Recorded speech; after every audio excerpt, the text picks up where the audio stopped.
Rebuilding trust. Archbishop Wilton Gregory becomes the first African American to lead the Archdiocese of Washington, D.C. We'll bring you to his historic installation mass. Plus, a look at the church in the nation's capital, still reeling after two of Archbishop Gregory's predecessors became embroiled in the clergy abuse scandal. On the money. The Vatican's financial watchdog says the Holy See has made substantial progress in its banking reforms. And the Equality Act. A Republican member of Congress tells us how a civil rights bill backed by Democrats hurts religious freedom and women. On EWTN News Nightly for Tuesday, May 21st, 2019.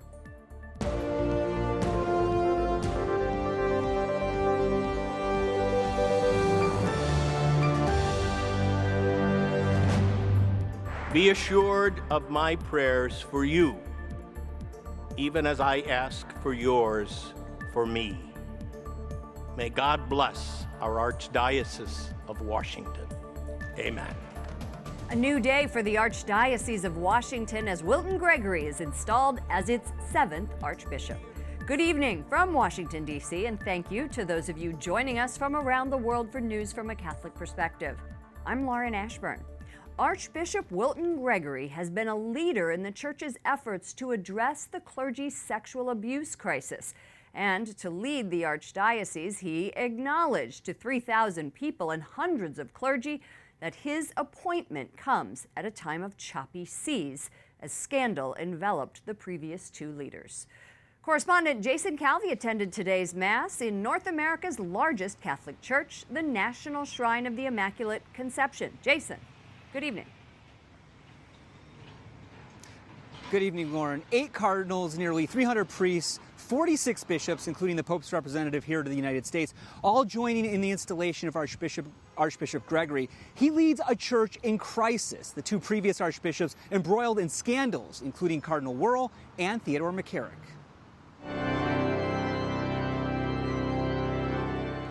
Archbishop Wilton Gregory takes command of the Archdiocese of Washington. With this official decree, Pope Francis moves the Archbishop from Atlanta to the nation's capital.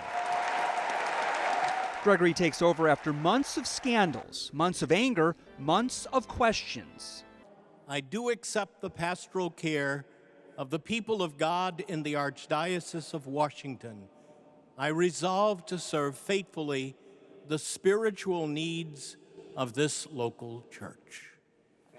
Thanks be. Gregory led the U.S. bishops in 2002 when they approved the zero-tolerance policy for priest abuse. Members of his new flock tell me they hope their shepherd will bring healing here. And it's important that we have the kind of leadership that I think I'm hearing about coming from Atlanta and Archbishop Wilton. So I'm just excited. I hope all the stuff that's going on in the past will be able to be put aside and we move on to a new chapter. Mosquito. Yeah. And we move on to a new chapter in life. Gregory becomes the district's first black archbishop, setting him up to likely become the country's first African-American cardinal. In U.S. history, 26 bishops of African heritage have served the country. Roughly 100,000, or 15% of the Washington Archdiocese, is of African or Caribbean heritage. Nationwide, Pew finds only about 5% of blacks are Catholic. It is truly exciting, truly historic. I wouldn't want to miss it. I took off from work. Something in my spirit and my gut said, be here today to just witness a part of history. 71-year-old Archbishop Gregory gets to work in a divided Washington, a divided nation, a divided church. Archbishop Gregory's flock is now smaller. In Atlanta, he had 1.2 million Catholics. Here in D.C., 655,000. But he gains a world pulpit. Today at the installation Mass, I saw White House officials, including Catholics Kellyanne Conway and Mercedes Schlapp. Lauren? Thank you, correspondent Jason Calvi. Over the past year, the Archdiocese of Washington was embroiled in the abuse crisis. Its previous two leaders, Cardinal Donald Wuerl, who attended the Mass today, and his predecessor, Theodore McCarrick, who has been defrocked, have been implicated in the scandal.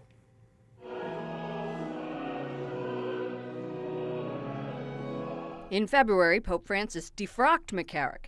It came after a Vatican-backed investigation that concluded he sexually abused minors and adults over his long career. Theodore Edgar McCarrick, Archbishop Emeritus of Washington, D.C., guilty of the following delicts while a cleric: solicitation in the sacrament of confessions, and sins against the sixth commandment with minors and with adults, with the aggravating factor of the abuse of power. It was the first time a cardinal had been dismissed from the priesthood for abuse. And in October, the Pope reluctantly accepted Cardinal Wuerl's resignation after he lost the trust of his priests and parishioners in the months following the release of the Pennsylvania grand jury report. That report accused Wuerl of helping to protect some child-molesting priests when he was Bishop of Pittsburgh. Monsignors, auxiliary bishops, bishops, archbishops, cardinals have mostly been protected. Many, including some named in this report, have been promoted. Father Schlert, identified in the report, is now Bishop Schlert. Bishop Wuerl is now Cardinal Wuerl. Wuerl also faced widespread skepticism over his insistence that he knew nothing about McCarrick's misconduct and flip-flopping in media reports about what he knew and when he knew it. We will have more on the installation of Archbishop Wilton Gregory coming up later in the broadcast with Catholic News Agency's Ed Condon.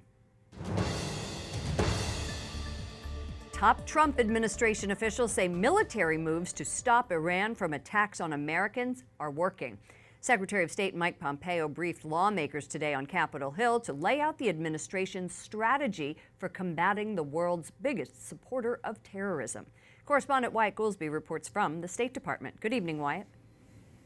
Good evening, Lauren. Secretary Pompeo and other top national security advisors say the recent lack of attacks on Americans doesn't mean Iran has stopped issuing threats, but they told lawmakers in a closed-door meeting the Trump administration is doing everything it can to stop Iranian aggression in the region, and that the president is willing to negotiate with members of the Iranian regime. Still, Democrats worry a conflict is imminent. I know well the dangers that are posed by Iran and its proxies in the region. I know that the threat is real and should be taken seriously. But I also know that when politicians talk tough, real people can get hurt. House Democrats like Representative Jason Crow had a separate closed-door briefing from former CIA Director John Brennan and former State Department official Wendy Sherman, who helped negotiate the 2016 nuclear deal. It's the same deal President Trump withdrew the U.S. from last year. Brennan says Iran wants to avoid conflict, but their leaders won't give in to the president's tough talk. Earlier this month, the U.S. sent an aircraft carrier, the USS Lincoln, to the Persian Gulf region and evacuated non-essential personnel from Iraq amid unspecified threats. Officials like Secretary Pompeo are blaming Iran after a rocket was fired over the weekend near the U.S. Embassy in Baghdad, Iraq. Tensions between the U.S. and Iran have risen sharply since President Trump came into office. On Sunday, he tweeted, "If Iran wants to fight, it will be the official end of Iran." Lauren? Correspondent Wyatt Goolsby reporting from the State Department. Thank you, Wyatt.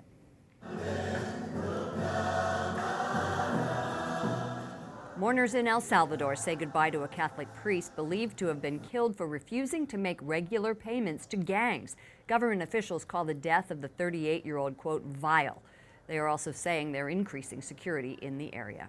A court in France has reversed its decision on treatment for a quadriplegic man after the Vatican issued an appeal to protect his life.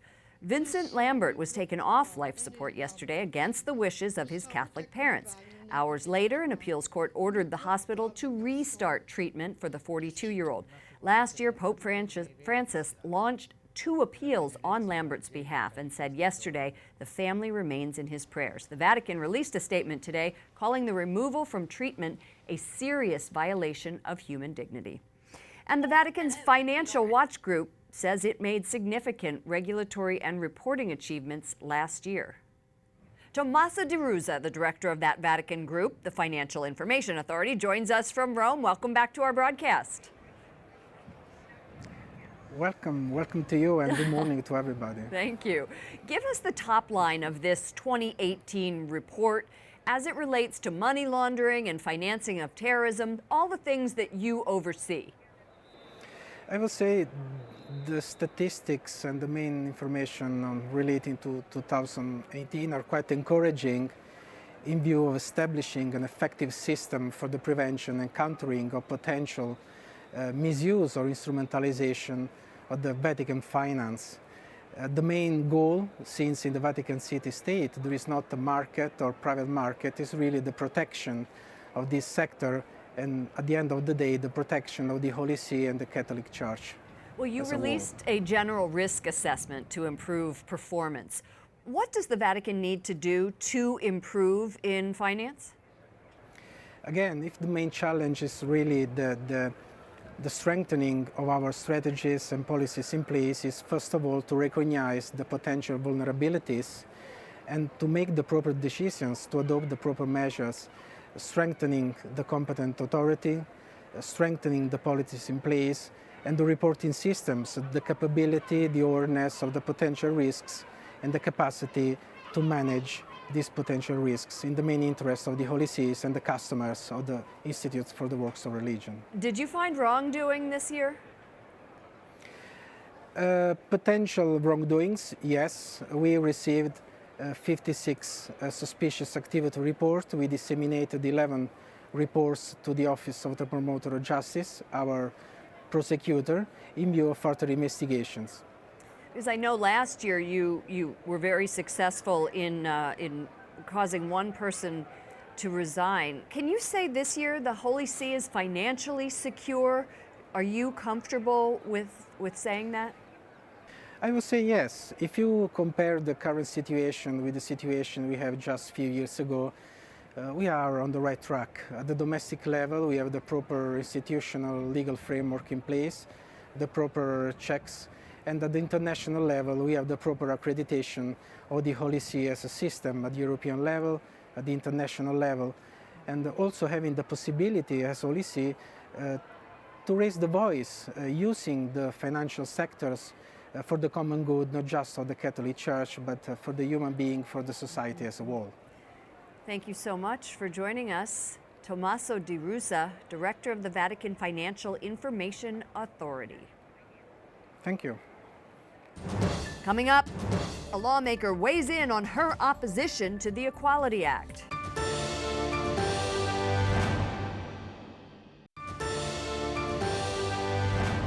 President Trump is appealing a federal court ruling over his financial records. A judge decided the House Oversight Committee has the right to see the financial records from before he became president.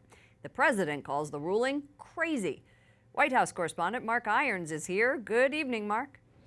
Good evening, Lauren. House Democrats say they are following their constitutional duty to provide oversight of the executive branch. The president says Democrats want a do-over of the Russia probe by continuing to investigate him, and he claims the ruling over his financial records is political. As far as the financials are concerned, we think it's it's totally the wrong decision by obviously an Obama-appointed judge. He was a recent Obama-appointed judge. The White House is also fighting a subpoena from the Democratic-led House Judiciary Committee for former White House counsel Don McGahn to testify. According to Special Counsel Robert Mueller's report, the president ordered McGahn to set Mueller's firing in motion. That raises questions about possible obstruction of justice. McGahn was supposed to appear before the Congressional Committee today, but his lawyer says President Trump directed McGahn to skip the hearing. House Judiciary Chairman Jerry Nadler warned McGahn will be held in contempt for failing to appear today. Nadler said congressional subpoenas are not optional, and the committee will hear from McGahn, quote, one way or another. Lauren? White House correspondent Mark Irons. Thank you, Mark. Dozens of Stop Abortion Ban rallies took place around the country today. NARAL and other pro-abortion groups organized them against the pro-life bills that are being passed in several U.S. cities. The Equality Act is another battleground for pro-life groups. It is considered to be a mandate for taxpayer funding for abortions. The legislation passed the House last week. It provides civil rights protections to gay people and those who identify as transgender. In a written statement, pro-life group Susan B. Anthony List says the bill's definition of sex discrimination has already been interpreted by courts to put abortion in the same category as pregnancy and childbirth. As written, it could roll back decades of pro-life policy on the state and federal level. Joining me now is Representative Vicky Hartzler, a Republican from Missouri who voted against the act. Congressman Hartzler, welcome back to our broadcast. Thank you. It's great to be here. Before we talk about the Equality Act, you're a defender of life, and your state, Missouri, just passed a bill Friday banning abortion after 8 weeks, and the governor is expected to sign it. As more states pass heartbeat bills, do you think the momentum will spur the Supreme Court to reverse Roe versus Wade? Oh, I'm certainly hopeful. It just makes sense that now that we have technology and we can see that the baby's heart is beating, it clearly it shows that there's life, and this is not a blob of tissue like in the past was used. And so the truth is out. Truth is on our side, and I believe the American people are on our side, that child has a plan and a purpose and deserves to live. Pro-life groups are against the Equality Act, saying it can be interpreted to mandate taxpayer funding for abortions and to remove conscience protections for medical providers who object to performing those abortions. Will this provision stay in the bill as it heads to the Senate? Well, absolutely. The people who are pushing this very, very extreme bill don't care about life. They are advancing a political agenda to the demise of women and religious liberties, and it is absolutely a devastating bill. I mean, today marks the 100th anniversary from when the House of Representatives passed the 19th Amendment to the U.S. Constitution, giving women the right to vote. And then sadly, a few days ago, our House Speaker, who is a woman, passed this bill that's going to be detrimental to women and to take away those rights, whether it be in women's sports or women's education or women's privacy, and certainly for life protections. Let's talk about sports. How will it affect sports? Well, what the bill does is it enshrines in the law, the civil rights law, to make a protected class of gender identity and sexual orientation.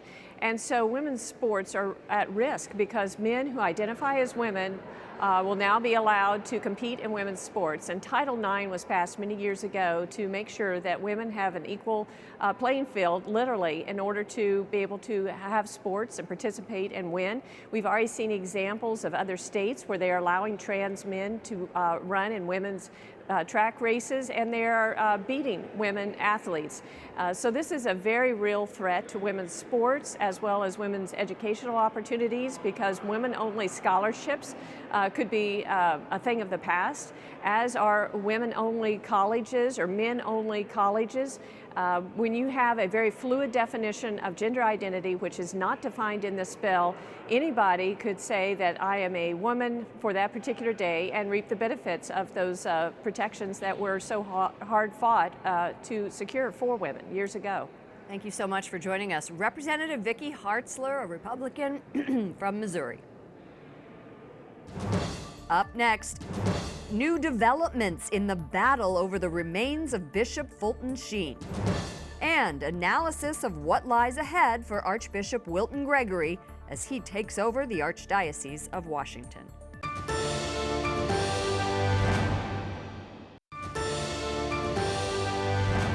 Lo Spirito Santo dentro che ci dà la pace di Gesù. Pope Francis compares the peace we receive from Christ to the calming of a deep sea.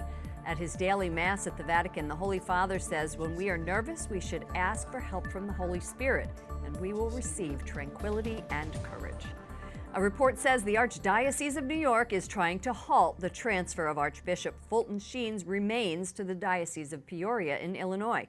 Earlier this month, New York's Court of Appeals rejected the Archdiocese's attempt to keep the remains in St. Patrick's Cathedral. The Journal-Star in Peoria says the Archdiocese has filed a petition to stop the move. Archbishop Wilton Gregory delivered his first homily as the new leader of the Archdiocese of Washington. I want to be a welcoming shepherd who laughs with you whenever we can, who cries with you whenever we must, and who honestly confesses his faults and failings before you when I commit them, not when they are revealed. Joining me now from the Basilica of the National Shrine of the Immaculate Conception is Edward Condon, our D.C. Bureau Chief for Catholic News Agency. Edward, welcome back to the broadcast. Thanks for having me, Lauren. In his homily today, I was struck by this. When Jesus Christ finally leads us out of this storm of our own making, may he not feel compelled to admonish us for exhibiting a collective lack of confidence in him, but rather to be proud of the undaunted, uncompromising faith that we never lost. This sounds positive and upbeat. Was that the tone there today? Was it the right tone to strike? Absolutely, Lauren. The entire Basilica assembly today had an air of spontaneity about it. He was welcomed very noisily when he came into the Basilica as the procession started. And his homily, I think, was both deeply personal and fundamentally a call to faith. He was really demonstrating what he has as an archbishop, which is the ability to lead with a gospel message. We reported yesterday that Archbishop Gregory is going to go visit one of the most prominent African-American churches in the city early next month. Are we going to see a lot of this happen? Is this going to be a trend? And again, is this the way to help the Archdiocese heal? Well, I think something to bear in mind is that both Cardinal Wuerl and Archbishop Pierre, the Apostolic Nuncio, mentioned to Gregory as they were introducing him during the liturgy that in his initial press conference at the Archdiocese a few weeks ago, he mentioned he didn't want to be a prisoner of the Chancery, that he wanted to be out and among the people, and they encouraged him to do that. And I think we're very likely to see Archbishop Gregory do exactly that in his first months as Archbishop here in D.C. You know, traditionally the head of the Archdiocese of Washington is a cardinal. Is there a timetable for Archbishop Gregory to enter the College of Cardinals? If he does, how significant would that be? Well, there's no official timetable because obviously only the Pope creates cardinals and he does it at his own discretion. But the custom has certainly been you don't make someone a cardinal while their predecessor, if he's already a cardinal, is still of voting age for a conclave. Now, Cardinal Wuerl is still able to vote in the conclave until he turns 80, which will be in November next year. So he's got about a year and a half left where he's still of voting age. So according to custom, we wouldn't see Gregory be offered a red hat until that time. But again, Pope Francis is famously impatient with tradition, so he may go a different way. You know, you broke the story of Archbishop Wilton Gregory coming from Atlanta to here, and you've done a lot of reporting on this. What is the one thing about him that strikes you that will be good for the healing of the Archdiocese? Well, I think Archbishop Gregory's already said it himself a couple of times. He made it really, I think, one of the key themes of his homily today. He certainly harped on it over and over again during his initial press conference a few weeks ago, which is openness, transparency, telling the truth, not being afraid to say what has been done wrong, not being afraid to confront the reality in front of the faithful.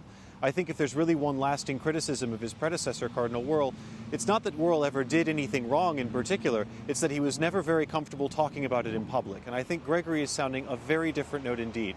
He really sounds like someone who wants to be open with the faithful, and that's something the faithful really want to hear.